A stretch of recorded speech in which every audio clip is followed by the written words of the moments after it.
Crank up the volume and get ready for real-world bird hunting by listening to the Wingman podcast by Eastman's. Now your host, Todd Helms. Hey guys, this episode is brought to you by High Mountain Seasonings down in Riverton, Wyoming. I specifically want to talk to you today about the rubs that those guys have. And I'm not talking about back rubs, or foot rubs for that matter. I'm talking about the rubs that you put on meat, seasonings. I've been using the High Mountain Seasonings rubs for a couple of years now, and where I find they just absolutely shine is cooking duck breasts and goose breasts on a super hot grill or over a super hot fire. What I like to do is I really, really like the garlic pepper rub that High Mountain Seasonings offers. And I like to liberally coat a duck or a goose breast in that stuff in a mixture of olive oil. And then I take it and I put it on a smoking hot grill, hot as I can get it. And I sear that thing just like a ribeye steak. And I pull it off there at about medium rare, 120, 125. I let it sit for a little bit, not too long. I slice it thin, and then I sprinkle more of that garlic pepper rub over the top. I have gotten so many compliments. Guys are just wolfing that stuff down, whether it's at my house or whether it's in a hunting camp or wherever it may be. And it's not me. It's the High Mountain Seasonings, guys. You need to be using those products. If you're like me and you might be a little bit, uncreative in the kitchen, check out their full lineup of recipes on their website as well. High Mountain, you literally has ideas printed out right on there and recipes, easy to follow directions right on the website. I'm telling you, you're going to take these ducks and these geese that are always good eating, always have been good eating, and you're going to take them to the next level with High Mountain Seasonings. So, hey, make sure you're checking out everything that they've got, both at highmountainjerky.com, their website, and in your local grocery store or whatever sporting goods retailer that you use. Their product is probably there. Hey guys, welcome to another episode of the Wingmen podcast. This time we are recording live from Hunt Expo in Salt Lake City. And I have the pleasure to sit down with Jon Zinnel from Federal Premium. Yeah, happy to be here, man. Yeah, what a great opportunity. Yeah. How you doing? I'm good, man. The show is open, man. The doors swung open and people just started rushing in, and so it's a fun-filled weekend, and it's here, It's a good time. It's like the booths are set up. Yeah. What day did you guys get here? I flew in yesterday morning. We had another came in before then. We had, some transition. There's always weather hitting different parts of the country, so some folks had some challenging times getting in. But, we got in. This is just such a fun show. People come from all over the place, right. Not just from the West. I think we see it as a lot of the, obviously the Western Hunting Conservation Expo, but boy, there is a pile of people that are coming out of the Midwest, coming out of the South, just because they're passionate, and it's a fun group of people to be around. It is. It's one of those things where all the work's done. We've come in this morning. We're making final tweaks on the booth, getting everything just dialed just right. And the door's open, and folks are already streaming in. Yeah. And so this is about the coldest I think I've ever seen Salt Lake. I know. It is actually cold. There's good snowpack in the mountains, which is a whole other great thing to happen for conservation, other than some of the heavy snow with the deer are certainly challenging on that front, but it is cold. I mean, they had all the doors open yesterday as we were coming in here, and holy smokes, it was chilly as we were getting everything set up. But I think that, Thursday's always just that fun kind of ramp-up day, People are coming in, and the afternoon gets busy. And, of course, they got a big welcome-back kickoff party tonight with a banquet. So it'll be fun to see that as well. Heck yeah. Yeah, we had the pre-party last night. Yeah. And on the Eastman side of things, Ike was emceeing that, and we had a Q&A with a bunch of folks from the industry. It was neat. It was neat to see. Everybody's jacked up, amped up, ready for this. So sure. It's here. It's that time of year, man. That's right. Yeah, kind of coming off of the fall and all the seasons, and now everybody gets to share their stories, but also their enthusiasm about what they're going after next fall. Yeah. Yeah. So give us a rundown on what you do with federal. Sure. Yeah. So I get the fun job, right, of working through and managing all of our conservation partnerships and relationships. So all the various organizations that we support. I do a lot of work with state wildlife agencies as well when we start talking about, what's happening in the world of whether it's, birds, bucks, or bulls or bears. Like all of those conversations impact, those hunting license holders, and those are our customers, right? So we want to make sure that we have a close relationship with them. So I get to manage those contacts for the conservation groups, state wildlife agencies, and just kind of bring it all full circle and show what it is that we do as a very large, ammunition manufacturer to support wildlife conservation and tell that story of not only, the federal excise tax side, but what we do as a company to support all those various organizations, as well as supporting the state wildlife agencies and support their efforts of getting more people out there involved, whether it's, chasing pheasants or chuckers or chasing after big game if they're on a destination, opportunity or in their backyard. So I do that, and then I also get to help and really satisfying opportunity to support the youth shooting sports side of things, right? We've seen a very large insurgence of great organizations growing competitive shooting programs, whether it's on the shotgun side or the handgun or rifle side. And so that all kind of ties into there full circle as well, because a lot of those conservation programs support those efforts too. So yeah. Busy guy, yeah. You got your fingers in a lot of pies. Always moving and shaking, but it's so fun and it's rewarding as well to go and tell those stories. And I think the more and more as an industry that we can do to go through and tell the story of what it is that we're doing to support. We're not just there cranking out ammunition, right? All of our factory workers, all of our office employees, we're all passionate about what it is that we do. It's not just a job, it's our lifestyle, right? And what it is that we're doing. And so to try to tell those stories and really connect with our consumer, helps us out on the business side of things. Yeah, that's super cool. What are you working on right now? We got any special projects that you're... So we're just a lot of things, right? So as we come through, and obviously it's the middle of winter, so it's certainly challenging when it comes to the the competitive shooting side of things. There's a few programs in the South and some things that are ramping up and picking up with that. So I'm working a lot on that, getting ready for the spring and summer programs to ramp in, and then of course, with these consumer shows, it's the great opportunity to be there and to bring our engineers to these shows, whether it's here at the Western Hunt or heading off to the Turkey Federation show or Pheasant Fest.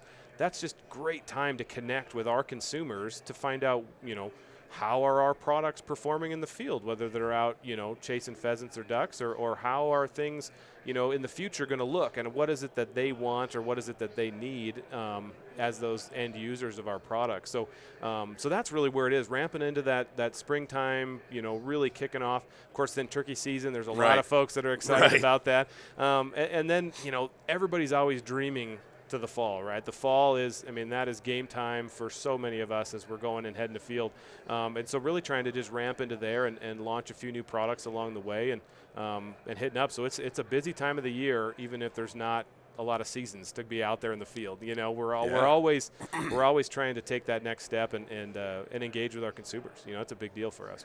One of the things you said about, working with, I think it's important to take a step back for a second and really focus on that conservation side of what you do. Because I think the more people I talk to through Wingmen, through Eastman's, through whatever it might be, the large audience that we impact and we talk to is pretty dialed into the conservation side of things. But there's a whole other group of folks out there, and we're starting to see it more and more and more. They don't understand the North American model of wildlife conservation. Oh, absolutely. They don't understand those excise tax. They don't understand Pittman-Robertson. Mm-hmm. And so it's like we need to be advocates for that. Absolutely. We need to be saying, hey, that this is we're not just consumptive users. This money that we're spending goes back into habitat. It goes back into conservation work. It goes back into protecting these animals. Yeah. And so, we're hunting for a couple months out of the year, but our dollars are at work 365 days a year. Absolutely. You know, and hunter education takes a great role in that as well. We talk a lot about conservation, but, you know, we want to, as field users, right, as us being out there hunting and being part of that ecosystem, you know, that hunter education side is another great aspect to be able to push in and to support, not only to bring more people out there, but to try to tell the story for a lot of those newcomers. We're getting a lot of adult onset hunters that, you know, never pulled a trigger, never went out there, and now the whole, you know, field to fork movement of really trying to know where it is that their food is coming from. We've seen a lot of that, and that's the time to really tell that story about conservation funding and the North American model. I mean, holy smokes, people don't know about it. So to try to find those different audiences to tell the story is a huge, huge deal. And that's everybody from the quote-unquote weekend warrior that's just going out there and chasing birds a little bit throughout the season, a couple days a year, to the guys that are the diehards running dogs, you know, 3, 4, 5, 6, 6 days a week in some cases. Right. And the story needs to be told. And I think as an industry, you know, we're really putting a lot of focus on that, trying to be able to tell that conservation story, and not only on the excise tax side, but what is it that we do, you know, as a company. Federal Ammunition has supported these conservation groups for decades. You know, the Mule Deer Foundation here, we're a big supporter of that organization. I actually sit on their board of directors, so that's another opportunity for us as an industry to engage a conservation program and really see and help to manage that mission of the organization and what they're doing for, you know, mule deer and black-tailed deer across the western landscape is a great opportunity for us. Yeah. No, I think that's such an important thing that we have to stay focused on, because it's easy to just, well, we just get lost in that melee sometimes. It's like, no, there's way more at work here. This is absolutely. way bigger than us. Yeah. And I applaud you guys and what you do. Obviously, we love our partnership with you guys. I got to go hang out with Brian Kelvington. Yeah, absolutely. Up in Montana. Yeah. And we got to test out some of the new products that you guys are launching. Sure. Some of the heavy bismuth. It's actually, I think it's officially made its debut now. It is, yeah. We kind of officially launched it off at SHOT Show earlier this year into January, and what a great opportunity to have a fantastic product, right? So it's heavy bismuth, loading it into a federal product, and it's a hard hitter. I had the chance to be able to use some as well this fall. What a great product extension into that world of bringing in, especially for those hunters that are heading out and they may be doing, you know, mixed bag opportunities or going from one piece of property to another, and they're not having to worry about what they have in their pockets for ammunition going. Right. You know, you can take this one-stop shop and take that product out. I think it's, you know, that heavy bismuth is about 9.6 grams per cubic centimeter, you know, which puts it, you know, 22% denser than steel. So when you start talking density and what that performance does when you're in the field, it's unbelievable. You know, you have the ability to really take great ethical shots at your game, whether you're chasing upland birds or crossing over into that waterfowl world. It's just a great load all around. Yeah, I think that particular product is very appealing to guys that, you know, say you're in South Dakota and you drew a waterfowl hunt. So you get to chase waterfowl and you can hunt pheasants. Absolutely. With that product, you're one and done. Yeah. You just grab a box or two of that and you go, and it's the only ammunition you need. You don't need to be switching back and forth, because a lot of stuff in South Dakota, for example, state land in South Dakota, you have to shoot a non-toxic load. Yep. And so, yeah, like you said, you don't have to worry about it. You just No. grab ammo and go. And the performance, too. I mean, you guys, when you were in Montana, I mean, you guys were shooting just some monster geese, right? I mean, they're just coming into that. And so you were able to go off something like that where you're able to maybe knock down some just giant geese in the morning and then go off and chase some roosters or huns or something else in the afternoon and be able to use that same product. I mean, it is a great opportunity for us to bring that forth and really promote that. No, it's phenomenal. You know, it's one of those things that I had a chance to put it through its paces. My dad actually came out from Iowa, and so did my brother, and we got to hunt. And there was one morning where we weren't filming, and so I said, "Dad, you want to shoot your old heirloom shotgun?" He got an old Remington 3200 3-inch Magnum. Oh, nice. And it's chrome lined, but man, I hate to run steel through it. Yeah. Because it's old. Yep. And he's like, oh, yeah, I suppose. I was like, try this to heavy bismuth. I was like, I think you're going to like it. He was swatting birds with that stuff and just crushed them. Big grin on his face because he got to shoot his old gun that he hadn't shot in years. Oh, that's and awesome. Had another one that had some 2 3/4 inch bismuth loads. Yep. And he had he got to shoot that on one of his old 2 3/4 inch guns one morning too. Nice. That was even older. Yeah. So that was really cool, and being able to do that and not sacrifice performance. Oh, absolutely. That's You're the actually best getting part. better performance. Yeah.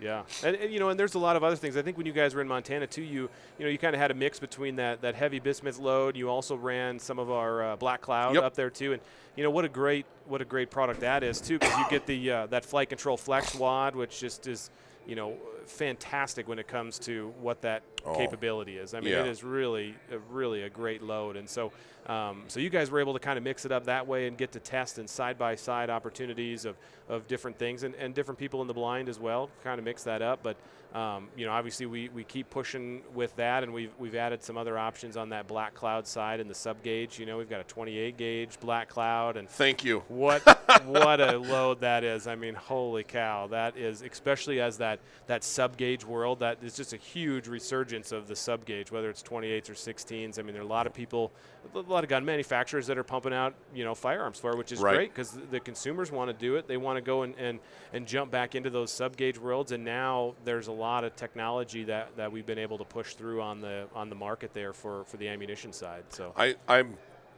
always rile up my older generation of listeners who grew up in the glory days of shooting lead. I'm very fond of saying that the best thing that happened to the shotgun industry, whether it's mainly shotgun ammunition, was banning lead shot from migratory birds. And they get all upset. I'm like, I'm not trying to ruffle your feathers. Just hear me out. Yep. And then I lead that conversation into, we wouldn't have the developments and the technological advancements that we do, because that necessitated that change. Oh yeah. And shotgun ammunition today is so much better than it was when I was a kid. Yeah. It's night and day how much better it is. Those first steel loads, it was all about speed, right? Because you didn't have that density of a product, so you had to pump it with speed in order to have that ethical harvest. And now with the technology, like that Black Cloud with the flight control flex wad, the blended shot opportunities, and now as we kind of move in, we talk heavy bismuth, right? So there's blends there. We even have a Black Cloud TSS that is you pull in a TSS load that's 18 grams per cubic centimeter. You're able to really the technological advancements, like you mentioned. I mean, it's there, and the ability to not have wounded game is a big deal for us as sportsmen. We don't want to have that happen, and if that's what it took was that innovation side of things, and we'll always continue to try to push that envelope and see what we can do to come up with next. And it's so fun to hear the different meetings, right? My office desk, I don't know why they put me where they did, but maybe it was just so that I could hear some of these interactions. But we had all of our engineers sit outside of where my office is and next door, and they're always coming and going and testing and trialing and doing all these different things, and pattern boards and ballistic gels and high-speed cameras, and it's so cool to see that and what they put into that of those product launches. As we revamped that Black Cloud wad into the flight control flex. We don't have any issues with choke tubes and what we're doing on porting out and any of those issues. And now, bringing that into that sub-gauge market is just huge. Huge. It's so fun. Going back, kind of revisiting the sub-gauge topic. We've realized, at least I have realized, that I don't need that 3.5-inch 12-gauge load. Yeah, absolutely. To shoot ducks. My duck hunting's kind of evolved into, first of all, I want to shoot them right into decoys. Yeah. You know what I mean? And everybody does. That's not always the reality of the day. Exactly. But it's kind of like, I'll pick my spots till I'm looking for those sub-gauge spots. Sure. Where I'm like, this is a little tiny body of water. These birds, when they come in, they're going to be close. Yeah. And I want to shoot a 28 gauge. I want to shoot a 410. Yeah. In those instances, it's fun. I'm not tearing up my birds exactly as when you're badly. Bringing it back. Yeah. Yeah. So it's just really cool, and I applaud you guys for jumping on that, because there's a growing market for that. There's no doubt about it. Oh, no, absolutely. You know, and as there's more ability in the firearm market, right, and there's more folks that are bringing them to market, that just helps to really push in that opportunity for us to keep delivering product on the sub-gauge side. And it's fun. I mean, I'm in the same boat, right? I don't shoot 3.5 inch on anything, turkeys or anyone. I took all my 3.5 inch that I had and I gave them to my younger nephew, right? And I said, hey, you're a young guy, you go out and tear it up and use these because I'm not going to use it. I mean, I've stepped down in the turkey world, you know, to where I'm shooting most everything is 20 gauge and below. You know, right. I'm excited about getting out with the 410 this spring and doing some 410 loads. And but on the waterfowl and upland front, you know, I've really transitioned into, you know, running a 20 gauge and running 28s and 16s, and really focusing on watching the dogs work and coming in close if it's you know, running pointing dogs, or if you're running flushing dogs, you know that you have that. The load that you need to knock down those birds. You know, if you have some stuff later season that's flushing out wild, and you know you can do it now. You know what I mean? And then that's awesome. The other thing you guys have, the load that, so I'm just going to, my favorite load that you guys make is the Black Cloud TSS. Oh, yeah. That stuff is ridiculous. In the 20 gauge, in the 12, doesn't matter what it is. I always joke, I'm like, it's like shooting geese with depleted uranium. You know, there are no cripples. Oh, you know, no, if absolutely. If you do your job and you shoot well, there are no crippled birds. They are stone dead. No, it's a huge deal. So I've never really chased after diving ducks, divers up north, and so I was able to go with Delta waterfowl and really chase after divers, redheads and canvasbacks, and we were using a lot of Black Cloud. You know, we even brought in a lot of our blue box WF loads, you know, WF 142 2s and some of those loads into there, and then we did mix in and had a few people shooting that TSS, and it's unbelievable. You know what I mean? When you're out on some of those big water hunts and some of those diving ducks that are just so tough, it gives you that opportunity to have less cripples. Your dogs aren't having to chase ducks down, you know, and or just put yourself into a river situation, right? You're hunting the river. That's us. You need to really watch that when you got your dogs going out there. And if you're able to not have cripples that are running off on you and having your dogs work twice as hard, you can hunt twice as long. You know what I mean? You can hit it up. You can go out the next day, and those dogs aren't huffing and puffing. So that load is unbelievable. And you mentioned too, right? 12 gauge and 20 gauge, so you're able to step it down and use a 20 gauge when you start bringing out, you know, whether it's kids or smaller statured shooters and hunters heading out there, you know, dump them into a 20 gauge option, auto loader. You can go out and they're still going to drop as many birds as everybody else is. So that is just an awesome opportunity just to get more people out there that maybe otherwise wouldn't. Yeah, no, I completely agree with you. The other time I've had a couple conversations with TSS or regarding TSS where I knew of guys that were doing like a lifetime trip. Oh, sure. Like one guy drew an emperor goose tag. Oh, nice. And I'm like, dude, do yourself a favor and buy 2 boxes of this Black Cloud TSS. Yeah. Just trust me. Yep. Go with the BB by 7s for those geese, and you don't know how long your shot's going to be. You don't know what your opportunity might be. This is a once in a lifetime deal. Yeah. Make it count. Absolutely. Take the best ammunition that you can take. No, yeah. When you're going on a trip like that, or, you know, even the guy that's Eiders, king oh, eiders. Yeah, absolutely. You're not doing a ton of shooting. It's not high volume. Exactly. So it pays for it. You know, it doesn't pay for itself, but you're not crippling birds. You're not having to chase birds. You're not having a lifetime bucket list bird get away. Sure. Yeah. You know, it's a huge deal. You know, for me, that was kind of that diver situation, right? Going up there and being able to hunt those divers, that was awesome. That was a big deal. I've never done that. I mean, I grew up in the Midwest. You know, grew up in Iowa, Minnesota, that whole chain in there, and you shoot a lot of ducks. A great place to be for upland and waterfowl. But going up there, that was kind of that deal, right? And so you want to be able to choose and pick the best that you can, and you know, and really focus on when you're out there and you get the opportunity to shoot clays and to practice on the off season, right? That's when we start talking that, you know, the youth programs and competitive shooting and how important that is, and trying to bridge those gaps of, you know, bringing these kids and these new shooters in and bringing them full circle over into the hunting side of the world. You know, you want to know where your shotgun's going to shoot. So if you're jumping into that new load and going to shoot a TSS, you know, 7x BB, you want to be able to pattern it too, right? You want to be able to go out and make sure that you know where you're going to shoot, so that way when you have that maybe once in a lifetime opportunity, birds coming in, but maybe the distance slid out just a little further, or maybe, you know, how many people do you talk to going around to these events or even tailgate talk and you hear about, oh, that bird was so many yards away, or this bird was so, most of those, when you go through and you start saying, how far was it really? You know what I mean? When you start gauging distance on a bird that's decoying in or that's passing by, it's hard to do for somebody that, even like yourself, that's out there hunting birds all the time and have taken it as a lifetime passion. It's challenging. And so you want to make sure that you have the product that's going to be able to do the job. Yeah, I couldn't agree with you more on that one. It's funny because I've shot the Black Cloud TSS for 3 years now. Did various, all kinds of stuff. Oh yeah. And it is invariably, there's a shot that happens if you're with a crew of guys that, whether it's me or one of the other guys or somebody makes a shot that's just like jaw dropping. Oh yeah. You're like, holy smokes. In our line anymore, we just look back and go TSS. Yeah. Because it's like who got that bird? I don't know who's the one shooting TSS. Yeah, exactly. Because that's who killed it. Yeah. You know what I mean? Yeah. It is jaw dropping. And then there's the high volume stuff. If I'm going to do like when we went to Canada last year, we had the opportunity.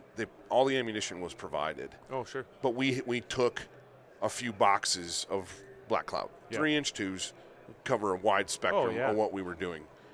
And the ammo that they provided, that the outfitter provided for us, was a brand I'd never shot before, I'd never even heard of before. Mm-hmm. It was a Canadian manufacturer. Yeah, yep.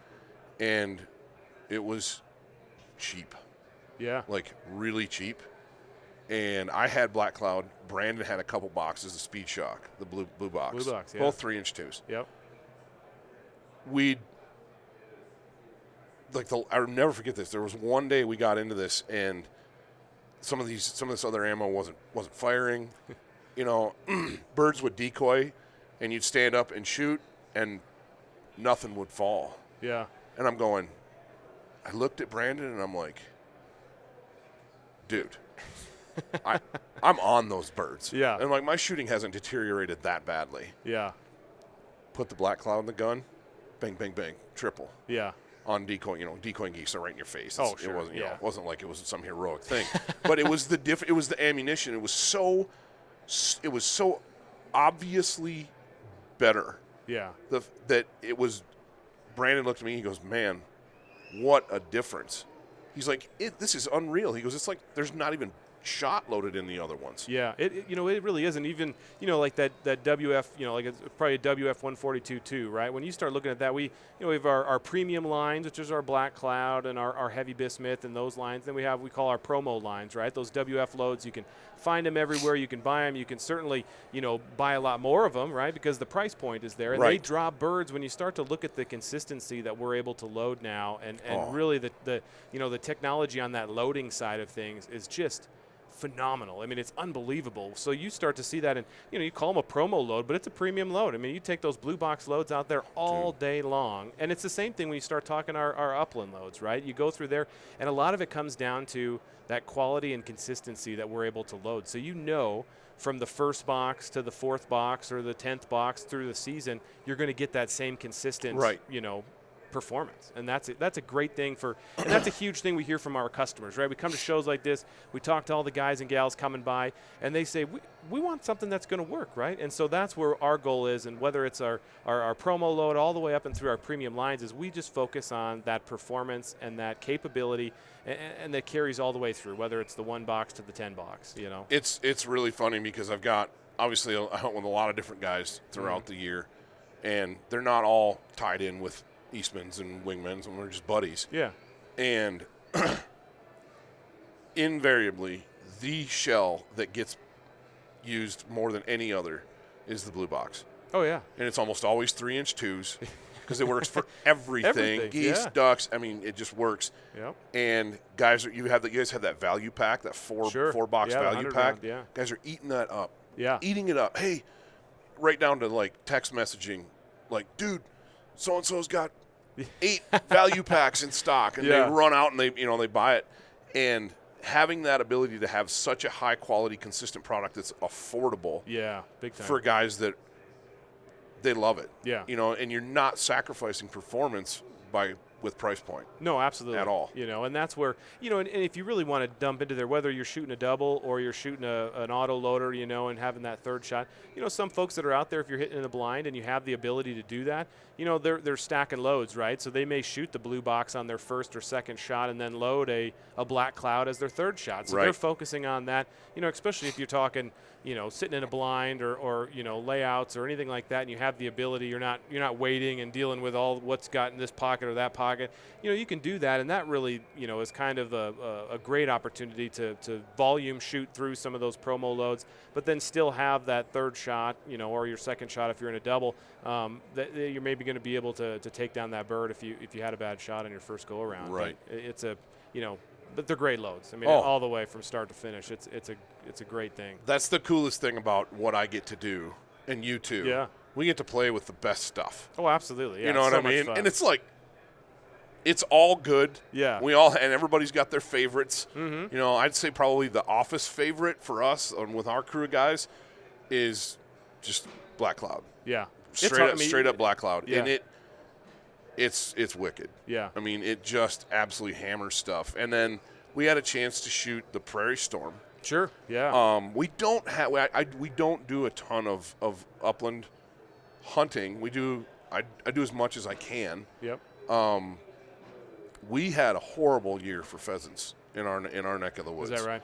We had the bird flu was hard on them. Yeah. We had a cold, wet spring, which was hard on the hatch. Yeah.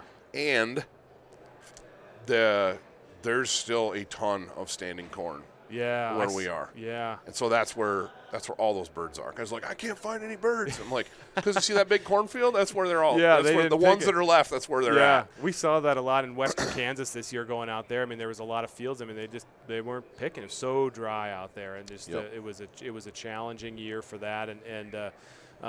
So when you do get the chance to go, right, you want to be able to use something that you know is going to be able to perform. Prairie Storm, obviously that's certainly my go-to, and a lot of the folks that I hunt with, that when you're out chasing upland birds, that's what you want to do, and it works great for early season birds to late season birds, right? Because that performance is there.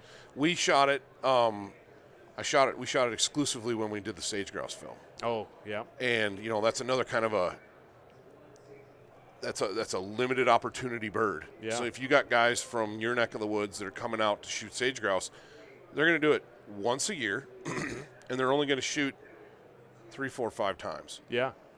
So it's like, buy a good box of ammunition, because these birds sometimes will get up right at your feet. Yeah. Sometimes they're going to get up at 40 yards. Yeah, and they're a big bird. They're big. Big bird. They're a big bird, and they're a grouse, but they can take a beating. Yeah. The thing that they'll do is if you hit them poorly and don't break a wing, for example, and you sail a bird, they can sail forever. That open country. I mean, if you think a pheasant can sail, it's like sage grouse will get the wind at their back, and a lot of times you're hunting them in kind of ridgy country. Sure. And they're just gone. Yeah.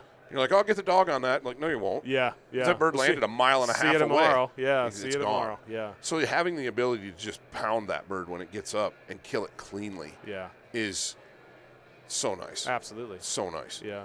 What were the highlights of your fall? I had a great fall. I like I said, I was able to go to Western Kansas for the Ringneck Classic out there and chased up. We had a great last year. We had got onto the quail and shot a great bunch of quail, and of course got on the roosters too. This year, as dry as it was, year over year difference. We hunted a lot of the same fields. We used to have 8-foot cane out there, can't hardly even get through the jungle. This year there wasn't a piece of cover over my kneecap. We never even flushed a bird out of that field. Just dry? Just so dry. A lot of standing corn. It wasn't worth the prices the way that things were. The farmers weren't even picking. And so a lot of the birds, I think, were piling into there. And, hopefully the moisture that we get this winter was good and not too much and not too hard on them. They had some places to go. Great upland season through there. Hunted in Iowa.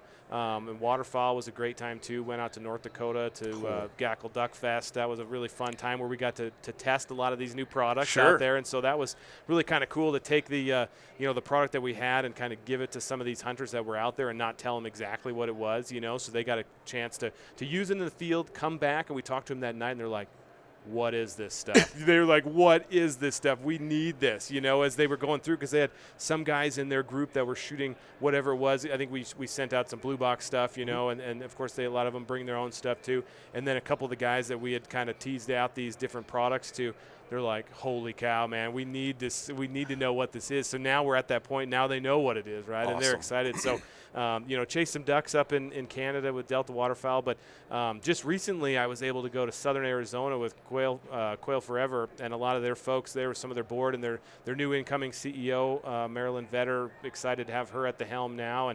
and chase desert quail. I've never done it before. It was an absolutely unbelievable time. So we hunted Mearns the first day and got into a lot of really great coveys and learned how the dogs work so differently in that hilly country and that mountainous, kind of desert. Was awesome. And then the next day we transitioned over into the desert birds and went after scaled quail and gambrels, and we got into a bunch of coveys there, but they hunt so differently, right? I mean, those Mearns will hold tight, the dogs will go on point. You can kind of come and strategize, and kind of come into where you want to go, get your lanes. And then the desert quail they're just runners. They're always moving and they're running. So dog will go on point. Birds keep running. They're refocusing, reshifting. But what a great hunt that was. I mean, it was so much fun to be down there and to do that into January. So that was really kind of the cap off of all my seasons, everything there. Now just shooting a few clays here and there. And you got your quail slam. I did, yes. I was able to do it. I got one scaled quail on that second day. Was lucky enough to put me over that, and got all 3 species. So that was just a super time. And beautiful countryside too. We were south of Tucson a ways, and it's gorgeous. They've got a lot of really good water too that helped them out, and they've got some good hatches, and so that was a great thing. And that's so cool. As I travel around and do a lot of hunting with friends and go through all this stuff, like I've to me it's certainly it's about the hunt, but to me it's about the people, right? It's just like coming to this show, right? It's so much fun to talk and to tell those stories, at the tailgate or in the evening when you're done and having dinner and hearing about everybody else's adventure of, what was it that they were chasing a couple weeks ago, or what tags did they draw, if they're into big game hunting, and that to me is just awesome, right? It's just such a great community to be part of. Oh, I'm sitting here. Your back is to the floor, and I'm sitting here trying to maintain eye contact with you. But there's people everywhere now. Yeah. Oh, it's yeah. It's filling in. It's filling up fast, and so yeah, it's super cool. It's a lot of fun. It's a great atmosphere. Yeah. And it's neat. Like you said, I love talking about hunting. Yeah. And I love talking about bird hunting in particular, and helping guys with gear. With gear questions or whatever it might be.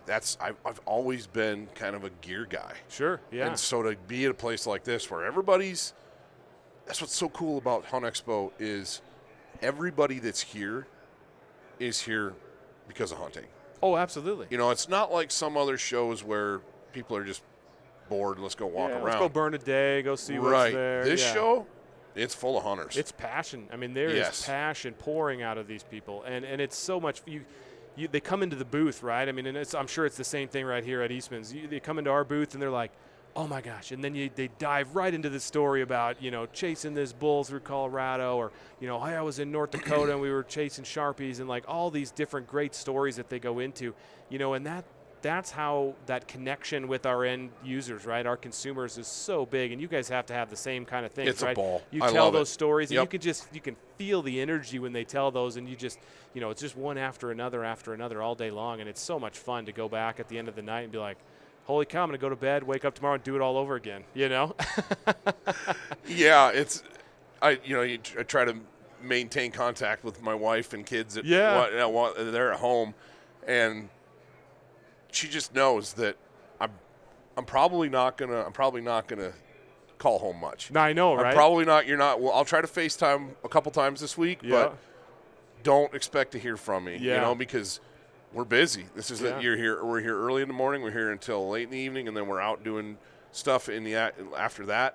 It is a grind, but it is so much fun. It is. It's like it's hard to stop. You know what I mean? Yeah. Like I went to bed last night late, and same thing, right? God bless my wife. She's at home. I got a daughter and another boy on the way, which is awesome. Congratulations. Right? So that is a great deal. But she knows when I go to this show specifically, like she knows there's just so many people that you have connections with and that you've met over the years that it's hard, right? It's not a punch out, booth closed at 7 and go and do it again at 8 o'clock. No, I mean you're going from one event to the next and just talking and meeting and greeting a lot of these people, and it's so much fun. It is. It's awesome. We are blessed to do what we love. Yeah, no doubt about it.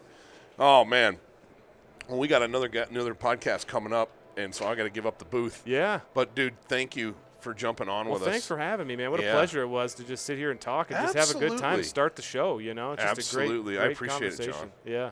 Well, so you got to come out. I do. You got to come out and hunt. I'd love to. We've got. I say this all the time, and there's a fine line between bragging up your spot and keeping it on the DL. You know what I mean? No doubt. But it's like whenever I get somebody that like you can just see the passion in the fire. I'm like, if you get a chance, call me. Let's put a hunt together. Yeah, that would be great. Come on out. We'd love to have you. Put you on some unique Wyoming stuff. Sure. And whether it's upland or whatever, we'd love to have you. So the invitation stands. Oh, I appreciate that. I always try to close with this question. Yep. If you could only hunt one bird one way, what's it going to be? I would have to say ducks over decoys on the water. I just love watching ducks commit and come into there. And I even get that when I hunt with a lot of people that I don't hunt often with or new people. And I'm sitting there watching, and I'll just get lost in the moment, right? And ducks are coming in, feet down, coming into the decoys, and some of these other, so excited, which is great, right? And they're boom, boom, boom, boom, and they're like, "Did you get it?" I'm like, "I didn't even shoot, man. I was just watching because it was just so much fun to do that." So I would say that would be hard to beat, but that's a tough question, man. I tell you, it is so tough. That's why I ask. Yeah, I know, right? Because you really drill down into what people are all about. Absolutely, yeah. That's so much fun because there's so much work that puts into it, right? You're throwing decoys, you're calling, you're doing everything. Kind of have to have things set up right, and so there's a lot of variables that can jump into there. So that is it's hard to beat that. I'm with you. I'm with you. I love all birds. It could be starlings at the dump. I'm in. I'm in. You know what I mean? It's hunting. I'm in. Yeah. But yeah, everybody's got their thing, and it's fun to talk to different folks from around the country because there's great regionality. Oh, absolutely.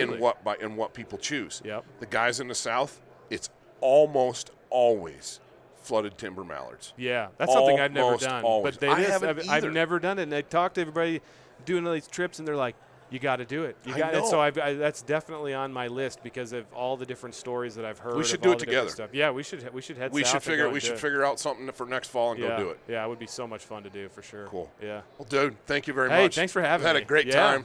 Enjoy your show. Yeah, you too. All right. Likewise. We'll see you later, guys. Thanks for tuning in to this episode of the Wingman Podcast. Be sure to go and check out Federal's complete lineup of ammunition on their website. Again, we ran through some really, really good stuff. It's the best ammo, best shotgun ammo I've ever shot, hands down, and you're going to be happy. So just go check it out. Find something that works for you. Turkey season's coming up. Check out all that full line of TSS loads. If you want a challenge, get yourself a 410, get yourself some 410 TSS, and get after them. Anyway, till next time, we'll see you in the field.